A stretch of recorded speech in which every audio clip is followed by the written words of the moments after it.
Not live, but recording. Hey, what's up? It is Everything Core Interviews here, hanging out with the guys in Enox. They dropped their single Blame Shift and have a new single coming out soon. You can pre-save that now. Go do it. These guys are awesome. So how about everyone just go around, introduce your name, roll in the band, get started. My name's Michael. I do vocals for Enox. All right, I'm Roy. I play bass for Enox. I'm Ern. I play guitar. I'm Mikey. I play guitar. And John's our drummer. And he's not obviously here. He's not with us. He's no longer with us today. Yeah. Forever in our hearts. He'll be back later, though. All right. So I want to start this off by talking to the guitar players. You guys are tuned low. How low, though? Too low. Yeah. Well, it depends. Like Blame Shift, for example, is double drop C sharp. It's drop F, like on a 7 string with a C sharp on the 8 string. It's pretty gnarly. So ridiculous.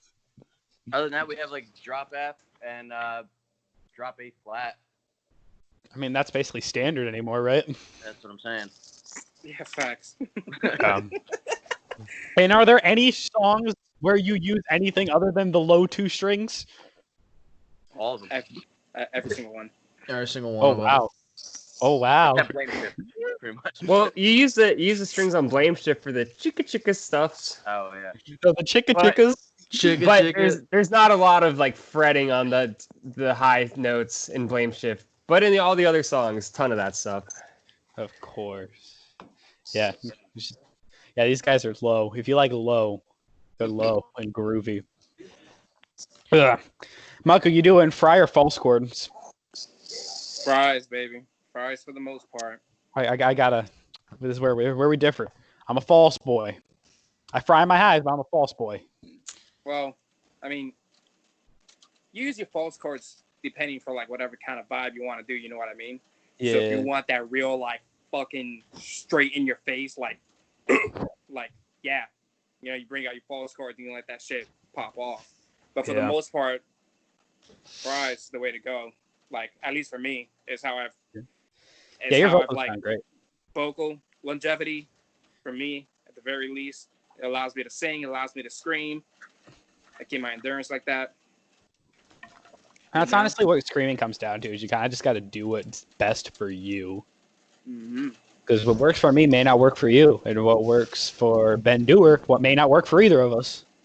Facts. All different people, because it's a human instrument. Exactly. So how does writing tend to go in the band? Do you guys, like, is there a primary writing member of the band, or do you all, like, just kind of go at it like chickens with their heads cut off? So usually it will start out with me that writes the idea. I usually write in Tux Guitar. Some of us use Guitar Pro. But the writing foundation starts with me. And whenever I finish an idea, I send it to Mike. And he takes a listen to it, and we go back and forth with the ideas to exchange whichever sounds best. And then once that idea turns into like a complete thought, we give it out to everybody and see what they think, and we just take it from there. And that pretty much just goes by with all the songs we've released thus far. Yeah. And you have a new single coming out. What day again? June 18th. June 18th. At least it's not the same day as the Currents and Left to Suffer album. Right. Yeah. I'm still figuring out what I'm listening to first that day. Yeah, I don't know what to tell you because they're both going to be sick. But I know for a fact the Left to Suffer one fucking slams. So. When I streamed with Taylor, he played one of the breakdowns. And he was like, you know what? I'm just going to play another song off the album just because I can. And I was just sitting there like about to tear up my office. Yeah, dude. There's some fun stuff on there. They're just heavy. They're nothing but heavy. Well, do you ever like write a riff and you're like, oh my god, people are gonna die? I feel bad for anybody in the pit during this song. That's our next single, actually. Stacker is that song. Stacker is the heaviest song that we have ever done as a band. I'm scared. The breakdown in Stacker is not fair. I had that same reaction when Ernesto wrote an idea called Omen, in the intro riff, where I was like, people are gonna fucking die. There will And be never that idea never really came to fruition, but Not yeah, I yet. mean, would have died. it's People would have died. super sick. Yeah, People I mean, can still Blame die. Shift. Yeah, Blame I Shift mean, was Blame bad. Shift. I died to Blame Shift the first time. Thanks, man. That hits. It Yeah, hits hard. yeah. I'm happy We were you kind died. of stoked that Blame Shift worked well in our favor because we were kind of curious to like what would actually follow up with Blame Shift, and surprisingly, Sequence did well with the results on its own as well. So we're just as excited to release the third single. Yeah, Blame Shift actually came out as a jam. Yeah, Yeah, it was a jam. It wasn't really like written. That was like the first and only song I think we've written like in practice. Like that was pretty sick. Let's keep doing that. Yeah, it happened we in just like kept an working on it. hour or so. Yeah, Travesty, like in we an did it hour with we wrote that Travesty. song. We did, Yeah, yeah. same. Travesty doesn't exist yet, Travesty. but Not yet. It will. But it will. Sequence, I think, is a really good contrast to Blame Shift. You got like the clean vocals, a bit less in your face. But you're saying you get more in your face now?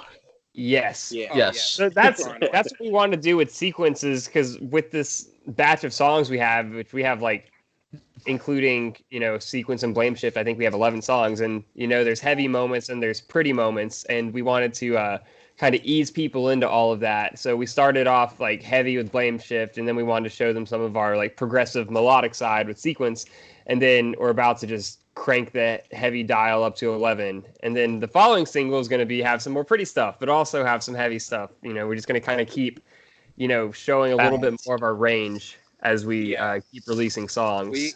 Welcome to metalcore. Yeah, dude, we love our heavy shit, dude, and it's kind of the Everyone one thing we loves wanted heavy. to share. It's the one thing we want to share with everyone. Like, bro, we love this heavy, but I can safely say that after Stacker, there's vibe is gonna change a little bit. Okay. Yeah, there's definitely a lot of heavy current- moments though. Yeah, Currently still you're, heavy as shit, but like, yeah, Yep. you just gotta wait and listen. I'm eagerly waiting. So currently, you guys dropping singles. When can we expect like an EP or an album to drop?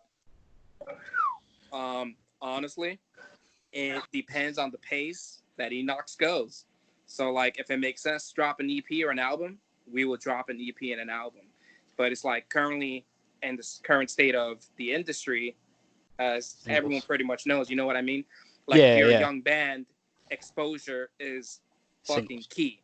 So what's the best way to get exposure? You do one release at a time. You give it as much loving as you can, And that's the then thing with you promote it albums. through things like social Yeah. media, interviews, and all that to hype that single even more. Exactly. And like releasing albums and EPs, like it's cool. Like you get a batch of songs, but a lot of the times there's just songs that just get lost in the cracks. You know Which what I is mean? really sad. Because like you've ever had a favorite song off an album that is one of the ones that got lost in the cracks and no one knows it?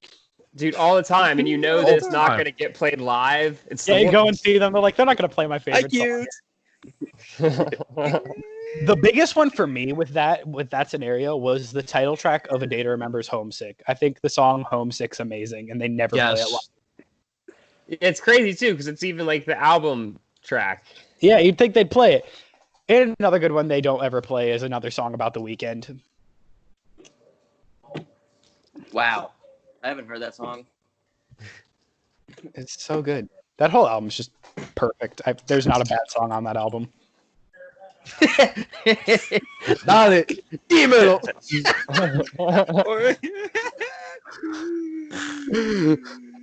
Dude, this is just havoc always ensues when you get the five of us together, or four of Five us, of us. John. This is the band. This is our drummer, actually. Tyler, you are Sitting now our on drummer. Mike's lap. Okay, hold on. Yeah, this is Here. Ready? I have everything you could possibly need to be Enox's drummer. I got a China, I got a double kick, and I got a snare. What more do you need in life? That's all you need. Yeah, that's about it. Bro, That's it. he's set, man. But yeah, so that's we're trying to avoid at least earlier on in our careers, Enox, having any of our songs fall through the cracks because it's really damaging to your momentum and your resources as a band if you put a lot of time and energy into making an EP or an album and it doesn't get the reception that it might deserve. So we're trying to just build our platform. Exactly. I haven't dropped albums or anything yet. But like, it's gotta hurt to have like a song that you put time into that no one cares about. Like, everyone cares about. I like this one, but no one cares about it. That's gotta hurt.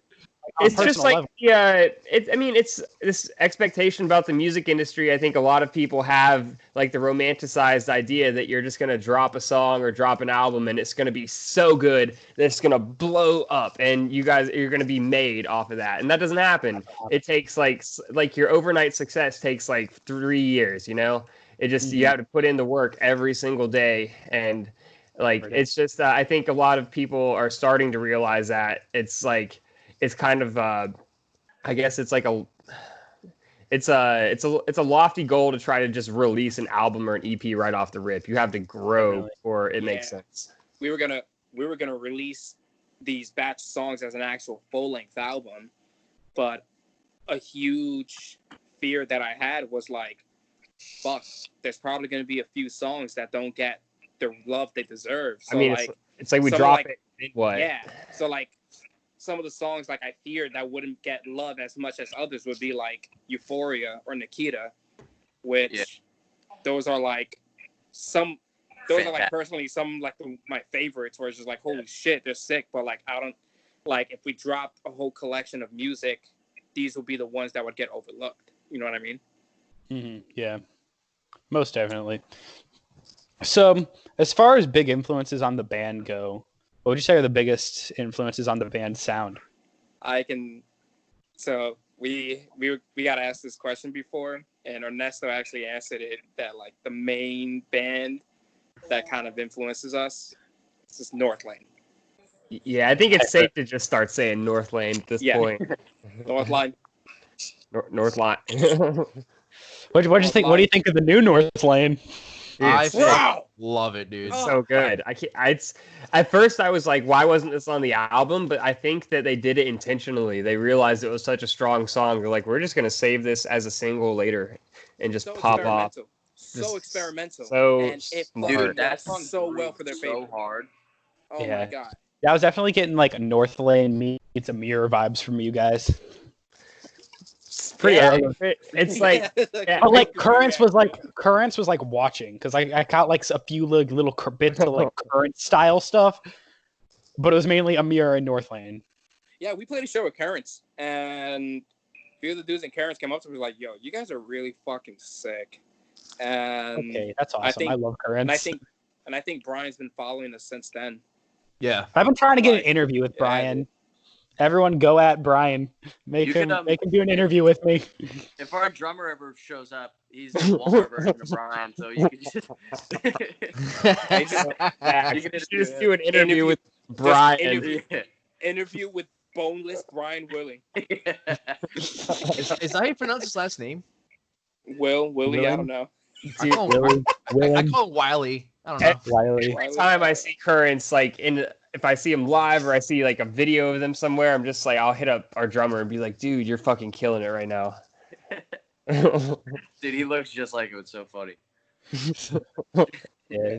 I can't wait for that new Currents album. Currents is probably one of my favorite bands in like the metalcore genre right now. It's gonna be really sick for sure. They're definitely doing it right. Yeah, dude, I'm stoked for it because like my roommate worked on like also helped with producing the vocals for the Currents record. Nice. So it's like fucking.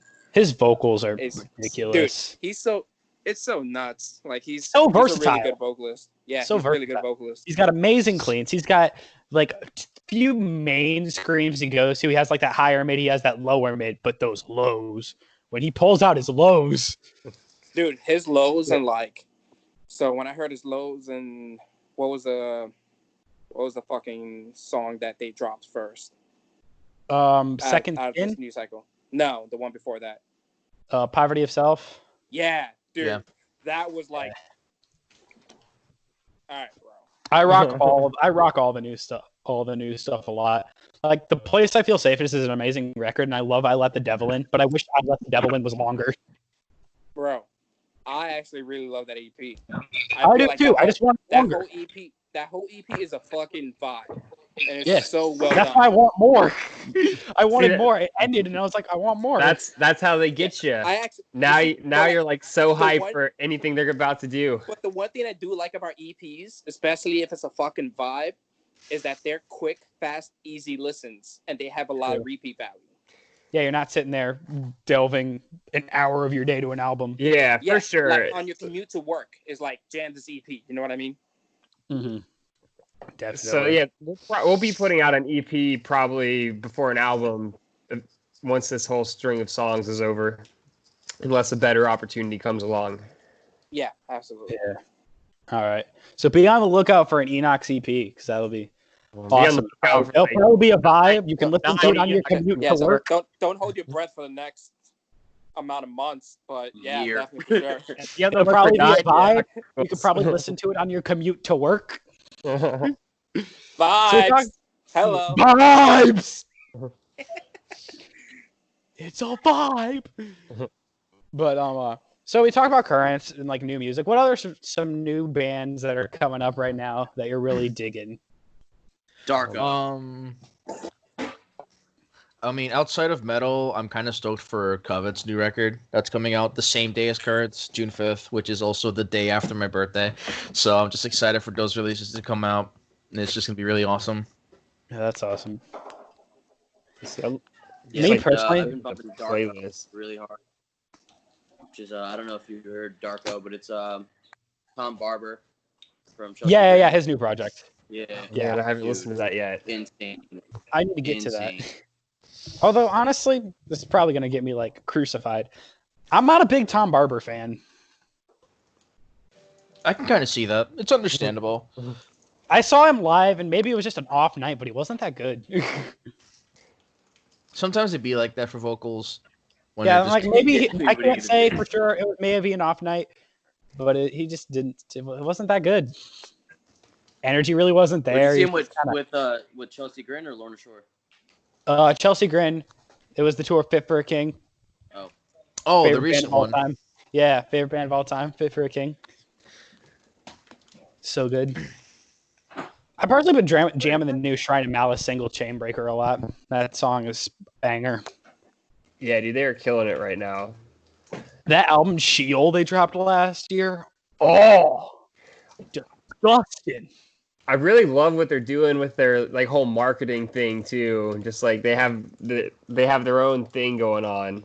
Yeah, Shrine's a cult. Yeah.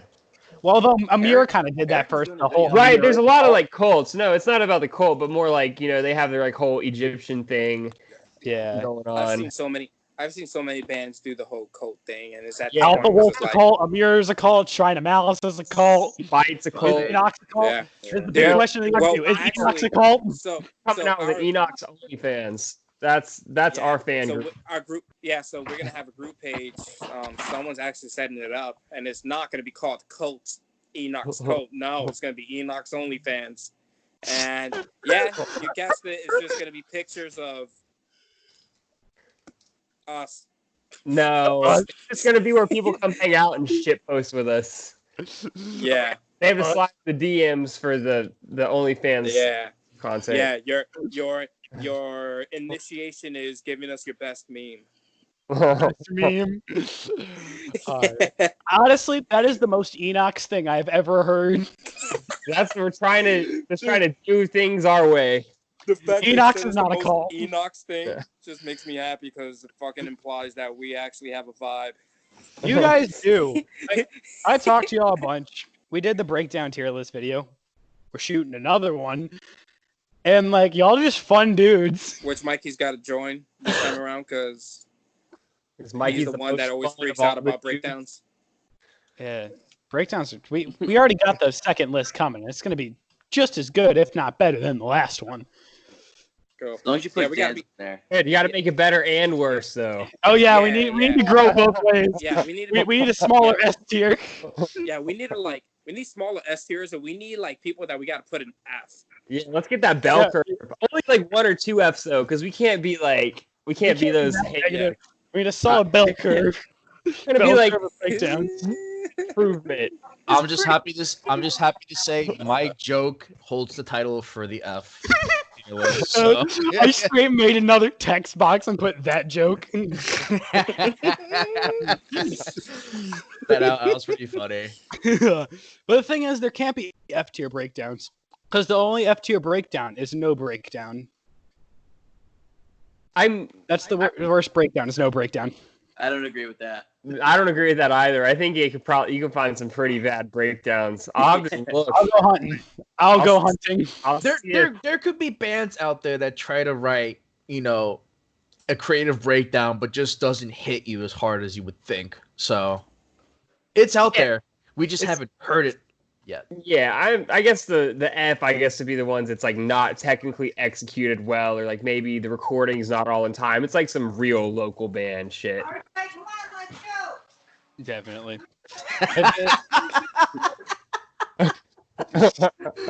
Oh, man, God bless, dude. Only in an Enox interview. Only in an Enox interview. Number 264. I don't know what it is. Oh my god. Only in the Enox interviews. Man. Yeah, that was such a fun time. We talked for like half an hour after we finished shooting the video. Yeah, every time we get together, things are silly. Things get interesting. Jokes get put in the F tier. When we talk in the group chat, we kind of like almost argue with each other. But when it's like we see each other in person, it's like that shit's all thrown to the side. Just fucking shoot the shit. Exactly. Yeah, but the arguments aren't really like arguments, though.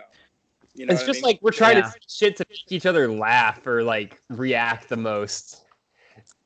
It's like a roast. Me and Ernesto, man. Me and Ernesto's a different story. I feel like Mikey and I kind of go at each other.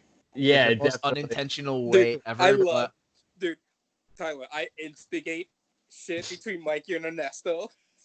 Just to like ignite the flame and just see it all like fucking go off. Same. Because it's so funny. So like hearing Mikey or like even Mikey and Ernesto are both Italians. Yeah.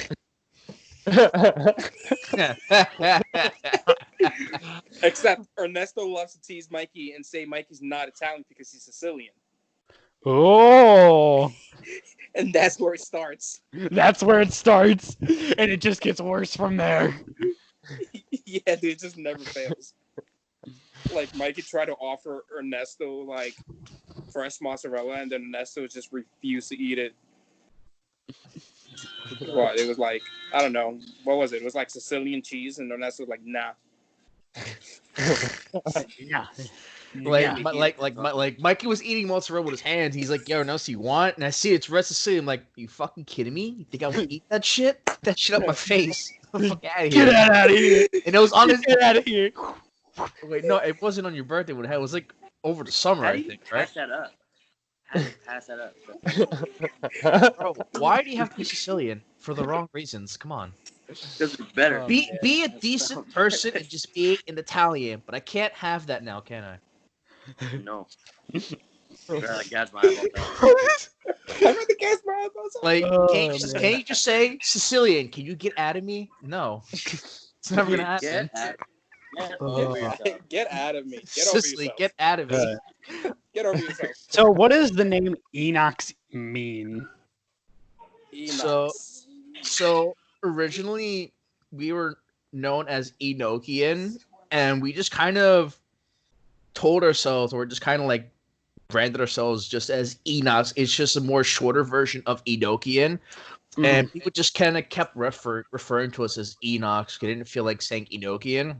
And I think part of that had to do with people mispronouncing the name Enochian. 5 minutes. But I think Roy and Mike can add more to that context. Yeah, people mispronounce Enochian. Enochian is the language of angels. It's like an occult thing, which is a really cool root, but it also means there's a lot of results for that on Google. So if you type in Enochian, you're going to find a bunch of occult black magic stuff. I could barely hear you. And So you're gonna find a bunch of occult black magic stuff and not our music. So Enox, there's not nearly as much online, and we already had Enox on our merch, some of it just because it was how we referred to Enoki in shorthand, and it was picking up with people, and we just decided to make the swap so that when you type in Enox, our music pops up real quick, and Way people better, on easily. Yeah, way better marketing opportunities as well. It just sounds cooler. Yeah, It's easier to remember. You know what I mean? And You're not gonna we were thinking written of on booty shorts, right? you just cut out so hard.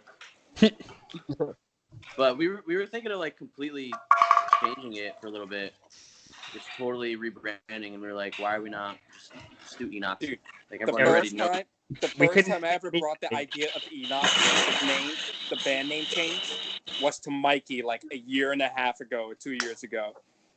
And I remember Mikey being like, that's kind of cool.